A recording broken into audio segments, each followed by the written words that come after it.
This is a loadout centered around fireworks. This is Fireflower Eagle Eye, and she is unique because she has Parting Gift Plus. Phase Shift leaves behind fireworks which deal 9 base damage per second. That may not seem like a lot, but when you're doing a lot of area of effect damage, that's going to add up. And her team perk is going to be Blast from the Past, removes all shield and increases max health by 200%. For your support team, you need Saurian Instinct, and that comes from Parasaur Jess. Abilities heal for 7.2% of max health when used. Then you'll need Saurian Might to help buff the range damage. That comes from Rex Jonesy. Every 1 second adds 3% of current health to damage of next range weapon hit, followed by Fuel for the Fallen. That is from Fallen Love Ranger Jonesy. He was one of the Valentine's Day heroes that you could get. Eliminations restore 6 energy over 3 seconds. Duration refreshes with additional eliminations. The way In and Outlander works is eliminating 6 enemies within 10 seconds of using phase shift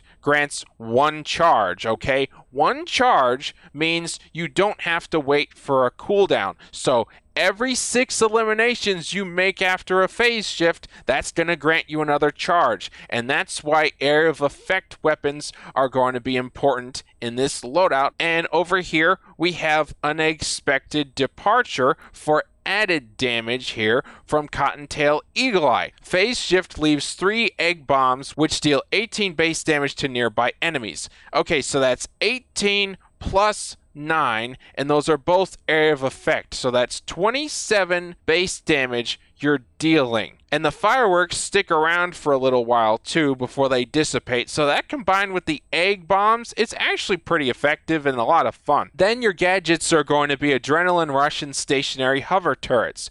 Since area of effect damage is important in this particular loadout, there's a number of weapons you can actually utilize with it. My primary pick is the Vintertech Disintegrator because it's an area of effect shotgun, and while it does use energy ammo, it does help you economize because with the affliction damage on it, that helps sap away their health and kill them in the event that the initial blast was not enough. Okay, affliction damage and area of effect damage are very useful, and they also work very well together. So, crit damage, crit rating, damage to afflicted targets cause affliction. It's locked into energy.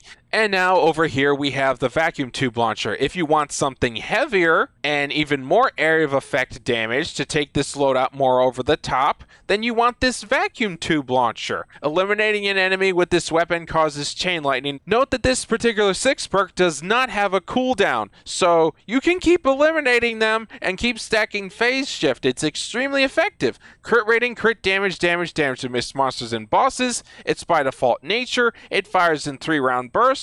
If you decided to go with the Disintegrator, I would recommend pairing the Thumper with it because the Thumper has affliction damage. And the way I've set this Thumper up is crit damage, crit rating, reload speed, physical damage to afflicted targets cause affliction. And lastly, we have the Pot Shot here. If you decide to run the Pot Shot instead, I'd recommend perking it this way to act as your secondary to help against damage versus missed monsters. Crit rating, crit damage, reload speed, physical and damage to missed monsters and bosses, standing in place for 2 seconds, grants 11% damage, stacks up to 5 times. Overall, great launcher. If you're going for a DPS setup, I definitely recommend this.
the encampment.